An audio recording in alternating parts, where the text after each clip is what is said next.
Hello students, आज की video में हम एक्सरसाइज 5.4 की एनसीईआरटी में जितनी भी एग्जांपल्स हैं उन सभी को हम डिटेल में डिस्कस करेंगे।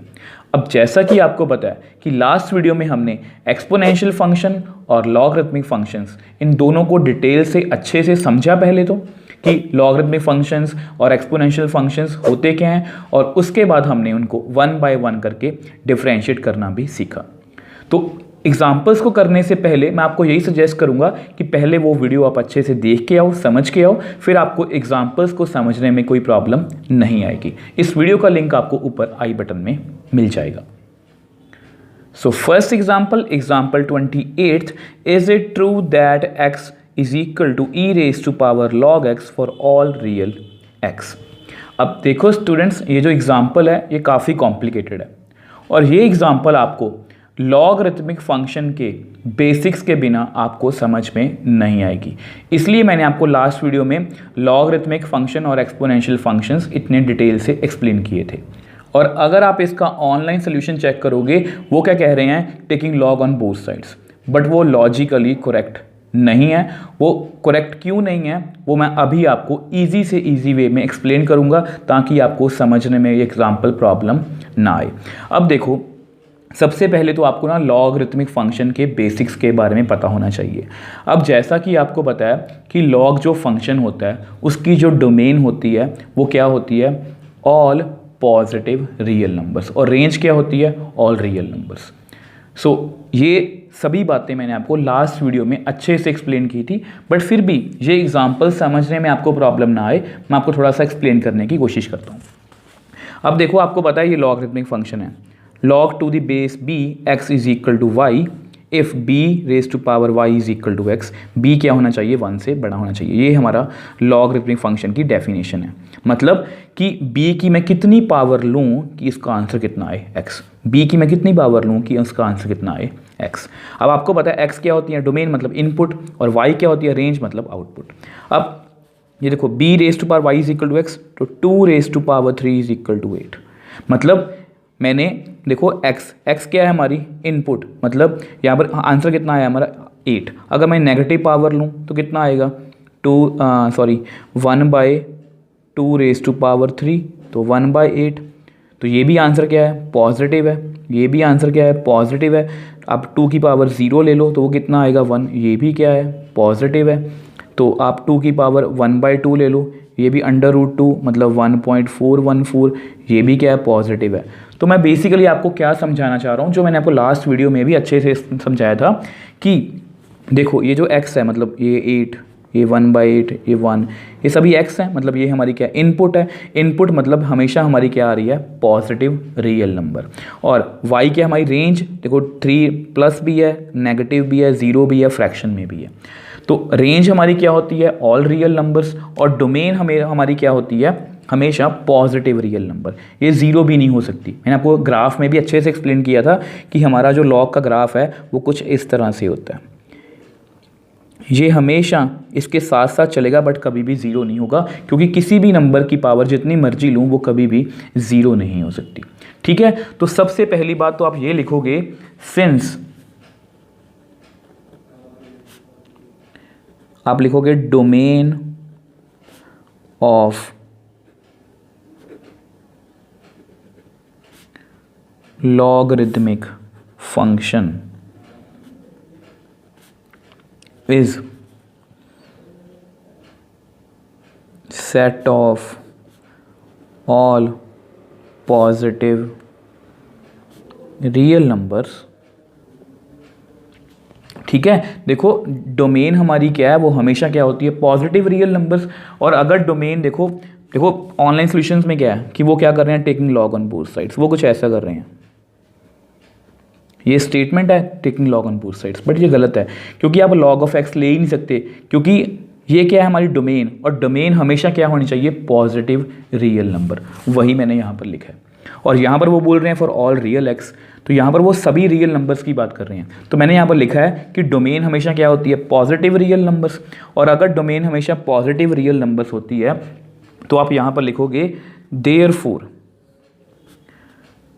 Above equation is not true for non, ये मत लिखो, नॉन पॉजिटिव रियल नंबर्स। अब यही लाइन आपकी एनसीईआरटी में भी लिखी है और मैंने आपको उसको इजी वे में एक्सप्लेन करने की कोशिश की है कि ये इक्वेशन ट्रू क्यों नहीं हो सकती, क्योंकि x क्या होना चाहिए, मतलब लॉग लेने के लिए x क्या होना चाहिए, मतलब वो क्या होना चाहिए, पॉजिटिव रियल नंबर। बट यहाँ पर क्या है, रियल x है, तो मैंने वो सभी नंबर इसमें से सब्ट्रैक्ट कर दिए या बता दिए कि नॉन पॉजिटिव रियल नंबर्स के लिए ये रिजल्ट ट्रू नहीं होगा। तो दैट मीन्स, तो अब मैंने यहाँ मेंशन कर दिया कि ये इक्वेशन ट्रू नहीं है नॉन पॉजिटिव रियल नंबर्स के लिए, तो आप यहाँ पर मेंशन कर लो लेट x क्या है, 0 से बड़ा रियल नंबर। अब हमारा मेन क्वेश्चन स्टार्ट होगा, जो आप ऑनलाइन सोल्यूशन भी चेक कर सकते हो, जो मतलब दूसरी वीडियोस में है कि वो वहाँ पर सीधा लॉग ले रहे हैं। अब हम यहाँ पर taking log on both sides ले सकते हैं, क्योंकि x हमारा क्या है, पॉजिटिव रियल नंबर। तो स्टेटमेंट को लिखते हैं x is equal to e log x। तो हम क्या लिखेंगे, taking log on both sides. तो अगर हम बोथ साइड्स पर लॉग लेंगे तो log x is equal to log e raise to power log x। ठीक है जी। अब आपको याद होगा हमने एक log की प्रॉपर्टी की थी कि अगर यहाँ पर x की पावर n हो तो मैं ये पावर जो है उसको मैं आगे लिख सकता हूँ। तो ये प्रॉपर्टी अब हम यहाँ पर यूज़ करने वाले हैं। तो log x is equal to, ये पावर है तो ये आगे आ जाएगी और पीछे क्या रह जाएगा, log e। अब यहाँ पर मुझे एक बात आपको और एक्सप्लेन करनी है। अब देखो, मैंने आपको बताया था कि एनसीईआरटी में log x, तो इसका बेसिकली मतलब क्या होता है कि log का जो बेस है वो क्या है, e बेस को वो शो नहीं करते, मतलब उसका मतलब क्या होता है कि वहाँ पर e बेस होता है। तो अगर यहाँ पर log e बेस पर e आएगा तो इसका आंसर कितना आएगा, 1। तो इसलिए log e का यहाँ पर आंसर कितना आएगा, 1, क्योंकि मैंने आपको पहले भी समझाया था कि e की मैं कितनी पावर लूँ कि वो इसका आंसर e आए। आपको समझाने की कोशिश करता हूँ, 2 की मैं कितनी पावर लूँ कि वो 2 आए, मतलब 2 की पावर 1 कितनी होती है, 2। तो अगर यहाँ पर ये सेम होगा तो उसका आंसर हमेशा कितना आता है, 1। तो इसलिए यहाँ पर आप मेंशन कर दो because log e base to e is equal to log e, वो कितना होगा, 1, which implies log x is equal to log x। और कोई भी log x अपने उसके इक्वली होगा विच इज़ ट्रू, तो आप यहाँ मेंशन कर दो which is true. So therefore ये जो रिजल्ट है, मतलब x is equal to e log x, ये ट्रू होगा, is true only for positive real values of x। I hope आपको अच्छे से समझ भी आया होगा। थोड़ा सा इसको दोबारा से एक बार एक्सप्लेन कर देता हूँ। देखो, आप अगर इसका ऑनलाइन सोल्यूशन चेक करोगे, वो यहाँ से क्वेश्चन स्टार्ट कर रहे हैं और क्वेश्चन करना इजी भी है कि log e1 होता है, log x is equal to log x, ये ट्रू है। बट आपको ये अच्छे से पता होना चाहिए कि log जो होता है फंक्शन, वो डिफाइन कैसे होता है। और आपको पता है, मैं आपको एक्सप्लेन भी किया कि log की डोमेन मतलब इनपुट क्या होती है, हमेशा पॉजिटिव रियल नंबर। और यहाँ पर लिखा हुआ है, यहाँ पर मेंशन किया हुआ है कि log, चेक करो ये result for all real values of x, और रियल वैल्यूज़ में सभी नंबर्स आ गए, नेगेटिव, पॉजिटिव, जीरो भी आ गया। और डोमेन से हमारी वो सभी नंबर्स बाहर होते हैं, क्योंकि हम डोमेन जिसमें x हमारी क्या है, डोमेन है, तो ये क्या है, एक रियल नंबर है। तो इसलिए सभी नॉन पॉजिटिव रियल नंबर्स के लिए ये जो इक्वेशन है ये ट्रू नहीं है। अगर x की वैल्यू 0 या 0 से कम होगी तो ये इक्वेशन कभी भी ट्रू नहीं होगी। और जब भी x की वैल्यू 0 से ज़्यादा होगी, मतलब पॉजिटिव होगी, तो ये इक्वेशन हमेशा क्या होगी, ट्रू। और मैंने आपको अच्छे से एक्सप्लेन भी किया है। आई होप आपको अच्छे से समझ भी आया होगा। So next example 29, differentiate the following with respect to x। अब यहाँ पर हमें 4 पार्ट्स गिवन है। अब इन सभी को हमें 1 बाय 1 करके डिफ्रेंशिएट करना है। फर्स्ट पार्ट है e raise to power minus x, second part है sine log x, where X greater than 0।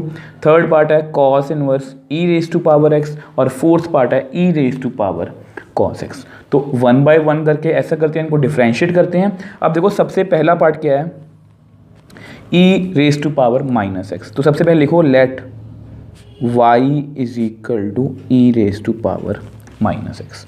तो हमें सबसे पहले क्या करना है, इसको डिफ्रेंशिएट करना है। तो आप लिख दो differentiate both sides with respect to x। मैंने आपको हमेशा बताया कि ये लाइन बहुत इंपॉर्टेंट है, क्योंकि इसको हमें बताना जरूरी है कि हम किसके विद रिस्पेक्ट टू डिफ्रेंशिएट कर रहे हैं। ये अभी आपको इतनी बात इंपॉर्टेंट नहीं लग रही है, जब आप नेक्स्ट एक्सरसाइजेस करोगे तो उनमें कुछ ऐसे फंक्शंस भी आएंगे जहाँ पर हमें विद रिस्पेक्ट टू टी भी करना पड़ेगा, विद रिस्पेक्ट टू एक्स भी करना पड़ेगा, तो काफ़ी कुछ है। तो इसलिए हम ये लाइन हमेशा लिखेंगे differentiate both sides with respect to x. अब देखो आपको पता है हमें किस किस को डिफरेंशिएट करना है। सबसे पहले हम y को करेंगे और उसके बाद हम किसको करेंगे, E raise to power minus X को। ठीक है, अब y का derivative with respect to x कितना होता है, D Y by D X. ये हम बहुत बार कर चुके हैं, आपको पता है। अब हम यहाँ पर आते हैं। वैसे इस तरह की एग्जांपल्स मैंने आपको लास्ट वीडियो में, बेसिक्स वाली वीडियो में अच्छे से एक्सप्लेन की थी। अब यहाँ से दोबारा से करते हैं। आपको पता है हम एक ही रूल के साथ, देखो ये रहा हमारा रूल पावर फंक्शन थीटा, और सबसे पहले हम यहाँ पर चेक करेंगे कि इसकी कोई होल की पावर है। आप कहोगे सर नहीं, यहाँ पर 1 है, मतलब इसको हम इग्नोर कर सकते हैं। तो पावर के बाद कौन आएगा, फंक्शन, और फंक्शन कौन है हमारा, E raise to power minus X, मतलब E raise to power minus X. तो ई हमारा क्या है, फंक्शन। और मैंने आपको बताया था कि ई रेज टू पावर, देखो जैसे ही फंक्शन ई आया मतलब एक्सपोनेंशियल फंक्शन है, तो इसका डेरिवेटिव कैसे होगा, ई रेज टू पावर एक्स। सबसे पहले आपने अपना फंक्शन पहचानना है। जैसे यहाँ पर साइन होता तो मैं उसको पहचानता कि साइन का डेरिवेटिव कॉस। तो ई एंगल का डेरिवेटिव कितना होगा, ई एंगल। हम इसको हमेशा इस तरह से ही रीड करेंगे। कोई भी डेरिवेटिव का फॉर्मूला उठा लो, इसको मैंने आपको हमेशा इसी तरह रीड करना सिखाया। ई एंगल का डेरिवेटिव कितना होगा, ई एंगल सेम। तो ई एंगल का डेरिवेटिव कितना होगा, ई एंगल। मैंने एंगल में कोई भी चेंज नहीं किया, तो वन टाइम पे सिर्फ एक चीज़ पर ही फोकस रखा है, ई पर। अब जैसे ही मैंने फंक्शन को डेरिवेटिव किया, उसके बाद मुझे किसको करना है, एंगल को, और एंगल इसका कितना है, माइनस एक्स। इसके बारे में मैंने आपको लास्ट वीडियो में भी बताया था कि ई रेज टू पावर जो भी होता है उसको हम एंगल कंसिडर करेंगे। ठीक है, अब आगे चलते हैं, d Y by D x E raise to power minus x. अब आपको पता है ये जो माइनस है, अब माइनस एक्स का डेरिवेटिव कितना होता है, 1, तो माइनस एक्स का कितना होगा, -1। तो ये हमारा क्या आ गया answer, minus e raise to power minus x, जो परफेक्टली बुक से मैच कर रहा है। देखो ये सभी एग्जांपल्स बहुत इजी हैं, बट इस पर मैं इतना टाइम इसलिए लगा रहा हूँ ताकि आपको बाद में जाके प्रॉब्लम ना आए। इसलिए आपको मैं हर एक क्वेश्चन को इसी रूल के साथ करवा रहा हूँ ताकि आपको कभी भी डेरिवेटिव में प्रॉब्लम ना आए। अब देखो हमने इसको डिफरेंशिएट कर लिया। सबसे पहले देखो हमने पावर देखी, पावर नहीं है, फंक्शन कितना हमारा ई को डिफरेंशिएट किया, उसके बाद हमने एंगल को डेरिवेटिव किया और हमारे पास हमारा आंसर आ गया। अब नेक्स्ट पार्ट की बात करते हैं। अब नेक्स्ट पार्ट हमारा कौन सा है, let y is equal to sine log x where x greater than 0। अब कुछ बच्चों को ये जो इन्फो हमें गिवन है x ग्रेटर देन 0, ये ऐसी लग रही होगी कि ये पता नहीं क्यों गिवन है, बट मैंने आपको लास्ट एग्जांपल में भी अभी समझाया था कि लॉगरिथमिक फंक्शन की जो डोमेन होती है वो क्या होती है, ऑल पॉजिटिव रियल नंबर्स। तो यहाँ पर लॉग के साथ x है और x हमेशा 0 से बड़ा ही होना चाहिए, तभी हमारा जो लॉग है वो क्या होगा, डिफाइन होगा। तो लॉग फंक्शन को डिफाइन करने के लिए ये हमें इन्फो गिवन है। तो मैंने आपको बता दिया कि ये इन्फो जस्ट हमें लॉग फंक्शन को डिफाइन करने के लिए गिवन है। अब क्वेश्चन पे आते हैं। क्वेश्चन हमारा डिफरेंशिएट क्या है, तो हम क्या करेंगे, डिफरेंशिएट बोथ साइड्स, जो मैंने आपको हमेशा बताया विद रिस्पेक्ट टू x। तो सबसे पहले हम डेरिवेटिव करेंगे y को, उसके बाद हम डेरिवेटिव करेंगे साइन लॉग x को। ठीक है, तो y का derivative with respect to x कितना होगा, d Y by D x. देखो फिर से, अब देखो कोई भी क्वेश्चन, दुनिया का कोई भी क्वेश्चन आ जाए, आप हमेशा यही रूल अप्लाई कर सकते हो। सबसे पहले हम क्या देखेंगे, पावर, क्या इसकी पावर है, नहीं 1 है, इसको हम इग्नोर करेंगे। पावर के बाद कौन है, फंक्शन। अब हमारा फंक्शन कौन है, साइन, आपने जस्ट साइन पे फोकस रखना है। जैसे लास्ट क्वेश्चन में फंक्शन कौन था, ई, तो मैंने ई पर फोकस रखा और ई का डेरिवेटिव कितना है, ई एक्स, ई एंगल। तो सेम अब हमारा एंगल, हमारा फंक्शन कौन है, साइन, तो साइन का डेरिवेटिव कितना होता है, कॉस एंगल। साइन एंगल का डेरिवेटिव कॉस एंगल, इसको हम हमेशा ऐसे ही रीड करेंगे, साइन एंगल का डेरिवेटिव कॉस एंगल। तो कितना लिखेंगे, कॉस एंगल, ये हमारा लॉग एक्स क्या है, एंगल। अब जैसे ही फंक्शन का डेरिवेटिव हुआ तो एंगल, एंगल कौन है हमारा, लॉग एक्स। ठीक है जी, चलो आगे चलते हैं। तो इसको तो हम ऐसे ही लिखेंगे। अब इस टर्म को भी हम डिफरेंशिएट कर चुके हैं, तो इसको आप ऐसे ही लिख दो। अब इसकी बारी। अब वैसे तो आपको पता है कि log x का डेरिवेटिव कितना होता है, 1/x, बट फिर भी मैं आपके लिए यहाँ पर रूल अप्लाई करने लगा हूँ, क्योंकि कई बार क्या होता है कि यहाँ पर आगे भी कुछ टर्म्स होती हैं, log के आगे भी, तो आपको कंफ्यूजन ना हो, इसलिए हम यहाँ पर सबसे पहले क्या देखेंगे, पावर 1 है, इग्नोर कर दो। उसके बाद फंक्शन कौन है हमारा, log, और log एंगल का डेरिवेटिव कितना होता है, 1/एंगल, मतलब 1/एंगल। अब उसके बाद मुझे डेरिवेटिव फिर किसको करना है, एंगल को, मतलब x को। तो dy/dx is equal to cos log x 1/x, इनको हम डिफरेंशिएट कर चुके हैं और x का डेरिवेटिव कितना होता है, 1। तो इसको थोड़ा सा और सॉल्व करते हैं। तो हमारे पास कितना आ गया, dy/dx is equal to cos log x/x। अब ये हमारा क्या है, आंसर, जो परफेक्टली बुक से मैच कर रहा है। अब देखो स्टूडेंट्स, ऐसा कोई भी क्वेश्चन आ जाए, आपने हमेशा ये वाला रूल याद रखना है। और मैं फिर से अपनी बात रिपीट कर रहा हूँ, मैंने यहाँ पर ये x का डेरिवेटिव क्यों किया, ताकि आपको आगे जाके कभी भी कंफ्यूजन ना हो। अगर यहाँ पर log y होता तो मैं लिखता 1/y dy/dx। तो इस तरह की आपको कंफ्यूजन ना हो, आपको इसकी अच्छे से आदत पड़ जाए कि आपने हमेशा x का भी डेरिवेटिव करना है, इसलिए मैं आपको हमेशा ये लिखकर समझाता हूँ। आप इसको, इस स्टेप को स्किप भी कर सकते हो, आप log x का डेरिवेटिव सीधा 1/x भी लिख सकते हो। ठीक है, एक बार दोबारा से करते हैं। सबसे पहले मैंने देखा पावर नहीं है, तो फंक्शन कौन है, साइन एंगल का डेरिवेटिव कॉस एंगल, उसके बाद एंगल का डेरिवेटिव। मैंने फिर से पावर फंक्शन थीटा लगाया, लॉग एंगल का डेरिवेटिव 1/एंगल, उसके बाद मैंने एंगल का डेरिवेटिव किया, तो मेरे पास मेरा आंसर आ गया। सो नेक्स्ट हमारा है third part, cos inverse EX। तो सबसे पहले लिखो let y is equal to cos inverse EX। तो इसका मैं डिफरेंशिएट करना है, तो सबसे पहले लिख दो differentiate both sides with respect to x। तो सबसे पहले डेरिवेटिव करेंगे किसका, y का, और उसके बाद डेरिवेटिव करेंगे कॉस इनवर्स EX का। ठीक है जी, तो डेरिवेटिव करते हैं। आपको पता है y का derivative with respect to x dy/dx। अब देखो फिर से हम अपने रूल पे आएंगे। आपको पता है हमारा रूल क्या कहता है, पावर फंक्शन थीटा 1/1। तो सबसे पहले हम पावर चेक करेंगे, क्या पावर है, 1 है, इसको इग्नोर कर दो। पावर के बाद फंक्शन, अब फंक्शन कौन है हमारा, कॉस इनवर्स। तो हम किस पर फोकस रखेंगे, अपना कॉस इनवर्स पर। और आपके माइंड में सीधा यही बात आनी चाहिए कि कॉस इनवर्स एंगल का डेरिवेटिव कितना है, -1/1 minus angle square under root. तो प्लीज़ आपने ये बात याद रखनी है, मैं आपको रफ में समझाने की भी कोशिश करता हूँ। आपने हमेशा यही बात याद रखनी है कि कॉस इनवर्स एंगल का डेरिवेटिव कितना होगा, -1/1 माइनस एंगल का स्क्वायर। अगर आप इसको ऐसे याद रखोगे तो आपको कभी भी कंफ्यूजन नहीं होगी। नहीं तो बच्चे गलतियाँ करते हैं कि वो यहाँ पर x² ही लिख देते हैं। अब देखो मैं करके दिखाता हूँ आपको।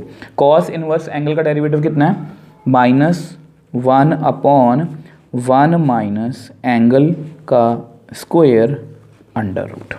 अब कुछ बच्चे क्या करते हैं, वो यहाँ पर x ही लिख देते हैं, क्योंकि उनको फॉर्मूला याद होता है कि cos इनवर्स x का डेरिवेटिव कितना होता है, -1/1 minus x² under root. But आपने हमेशा, मैंने आपको हमेशा यही सिखाया, आपने हर एक डेरिवेटिव का देखो फॉर्मूला। ये 15 फॉर्मूलाज हैं आपके सामने, 6 इनवर्स ट्रिग्नोमेट्री के हैं, 6 ट्रिग्नोमेट्री के हैं, और बाकी एक्सपोनेंशियल और लॉगरिथमिक फंक्शंस के हैं। तो इन फॉर्मूलाज के अलावा डेरिवेटिव में और कोई भी फॉर्मूला नहीं है। आपने हमेशा हर एक फॉर्मूले को ऐसे ही याद रखना है। ई एंगल का derivative E angle, log angle का डेरिवेटिव 1/एंगल, साइन एंगल का derivative cos angle, cos inverse angle का derivative -1/1 minus angle square under root. ठीक है, तो अब जैसे ही मैंने फंक्शन का डेरिवेटिव किया, तो फंक्शन के बाद किसकी टर्न आएगी, एंगल की, और एंगल हमारा कितना है, ई एक्स। ठीक है जी, अब ऐसा करते हैं, थोड़ा सॉल्व करते हैं इसको। अब आपको पता है D Y by D x minus 1 upon, अब ये दोनों पावर साइन को इकट्ठा लिख सकते हैं, ई की पावर 2x। अब फिर से पावर फंक्शन थीटा, यहाँ पावर है नहीं, पावर के बाद कौन है फंक्शन, फंक्शन कितना है हमारा ई, और ई एंगल का डेरिवेटिव कितना होता है ई एंगल, और उसके बाद डेरिवेटिव ऑफ एंगल, एंगल मतलब x। So d Y by D x minus 1 upon 1 minus e raise to power 2x e x, और x का derivative with respect to x कितना होता है 1। तो विच एम्प्लाइज हमारा आंसर कितना आ गया, d Y by D x is equal to minus of e x upon 1 minus e raise to power 2x, जो परफेक्टली बुक से मैच कर रहा है। एक बार दोबारा से एक्सप्लेन करता हूँ। हमारे पास क्वेश्चन था कॉस इनवर्स ई एक्स, तो सबसे पहले देखा पावर है, तो पावर के बाद फंक्शन, आपको पता है फंक्शन कितना है कॉस इनवर्स, और कॉस इनवर्स एंगल का डेरिवेटिव कितना है माइनस 1 अपॉन 1 माइनस एंगल का स्क्वायर अंडर रूट, और एंगल कितना है ई एक्स। उसके बाद डेरिवेटिव किया मैंने एंगल का मतलब ई एक्स का। अब इसको मैंने ऐसे लिखा, ई एक्स का डेरिवेटिव कितना होता है ई एंगल का डेरिवेटिव ई एंगल, अब उसके बाद फिर से एंगल का डेरिवेटिव मतलब एक्स, एक्स का डेरिवेटिव कितना होता है 1। तो इस तरह से हमारे पास हमारा आंसर आ गया। सो हमारा नेक्स्ट और last part e raise to power cos x. अब सबसे पहले क्या लिखेंगे, let y is equal to E raise to power cos x. तो सबसे पहले क्या लिखेंगे, हमें डिफरेंशिएट करना है, तो लिखो differentiate both sides with respect to x। ठीक है, सबसे पहले किसको डेरिवेटिव करेंगे हम y को, उसके बाद हम डेरिवेटिव करेंगे e raise to power cos x को। तो आपको पता है y का derivative with respect to x कितना होता है dy बाई dx। अब हमें किसको डिफरेंशिएट करना है e raise to power cos x को, तो यहाँ पर भी हम अपना रूल लगाएंगे। तो पहले पावर, पावर नहीं है, उसके बाद फंक्शन, फंक्शन कितना है ई एंगल का डेरिवेटिव होता है ई एंगल, तो ई एंगल का डेरिवेटिव ई एंगल, उसके बाद किसका डेरिवेटिव करना है फंक्शन के बाद मुझे एंगल का, और एंगल कितना है हमारा cos x। ठीक है, तो D Y by D x, इसको हम डिफ्रेंशिएट कर चुके हैं, तो इसको ऐसे लिख लो raise to power cos x। अब यहाँ पर फिर से पावर है नहीं, उसके बाद फंक्शन, फंक्शन कितना है कॉस, कॉस एंगल का डेरिवेटिव कितना होता है माइनस साइन एंगल। आपने एक टाइम पे, मैं को फिर अपनी बात रिपीट कर रहा हूँ, एक टाइम पे एक चीज़ पे ही फोकस रखना है। कॉस पे मैंने फोकस रखा, कॉस एंगल का डेरिवेटिव माइनस साइन एंगल, और उसके बाद डेरिवेटिव मुझे करना है एंगल का। तो D Y by D X, अब इस माइनस को आप यहाँ पर लिख लो minus sine x E raise to power cos X, और x का derivative with respect to x कितना होता है 1, विच एम्प्लाइज, हमने सभी को बारी बारी से डिफरेंशिएट कर लिया, तो हमारे पास हमारा आंसर कितना आ गया minus of sine x E raise to power cos x, जो परफेक्टली बुक से मैच कर रहा है। अब देखो एक बार दोबारा से करते हैं। मैंने अपना फंक्शन देखा कौन है E raise to power cos x, तो सबसे पहले मैंने पावर देखी, पावर नहीं है तो फंक्शन, फंक्शन कितना ई एंगल का डेरिवेटिव ई एंगल, उसके बाद डेरिवेटिव ऑफ एंगल। अब यहाँ पर मैंने फिर से पावर फंक्शन थीटा लगाया, तो यहाँ पर पावर देखी नहीं है, तो फंक्शन, फंक्शन कितना है कॉस, कॉस एंगल का डेरिवेटिव माइनस साइन एंगल। अब उसके बाद मुझे एंगल का डेरिवेटिव करना है। अब यहाँ पर एंगल कितना है एक्स, एक्स का डेरिवेटिव कितना होता है 1। तो इस तरह से हमारा आंसर आ गया। अब देखो स्टूडेंट्स, मुझे पता है ये एग्जांपल्स बहुत इजी हैं, बट मैंने फिर भी इनको बहुत डिटेल में आपको समझाने की कोशिश की है, एक एक स्टेप बताने की कोशिश की है। जैसे यहाँ पर E raise to power X का डेरिवेटिव सीधा मैं लिख सकता था E raise to power X, but मैंने आपको ये सभी स्टेप्स अच्छे से एक्सप्लेन किए हैं ताकि आपको हमेशा ये आदत रहे कि आपने हमेशा एंगल का डेरिवेटिव करना है। सेम मैंने यहाँ पर किया। कॉस का डेरिवेटिव आप सभी को पता है कितना होता है माइनस साइन एक्स, बट मैंने यहाँ पर भी आपको एक्सप्लेन करने की कोशिश की है ताकि आप एंगल का डेरिवेटिव करना ना भूलो।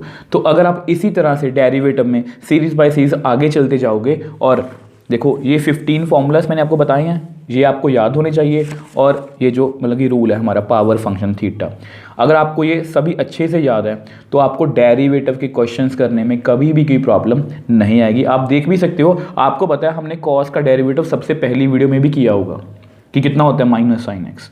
तो क्वेश्चंस वही हैं, बट उन सभी को मिला के कुछ नए क्वेश्चंस बनाए गए हैं। डेरिवेटिव में यही अच्छी बात है कि जो हमने पहले दिन से सीखा था वो आज भी हम कर रहे हैं। इंटीग्रेशन में ऐसा नहीं होता, इंटीग्रेशन में हर दिन एक नया क्वेश्चन होता है। बट डेरिवेटिव में क्या होता है कि डेरिवेटिव में हम एक ऑर्डर में चलते हैं। आप कोई भी स्टेटमेंट उठा लो, आपने हमेशा पावर फंक्शन थीटा से 1/1 करके उसको डिफरेंशिएट करना है, आपको डेरिवेटिव में कभी भी कोई प्रॉब्लम नहीं आएगी।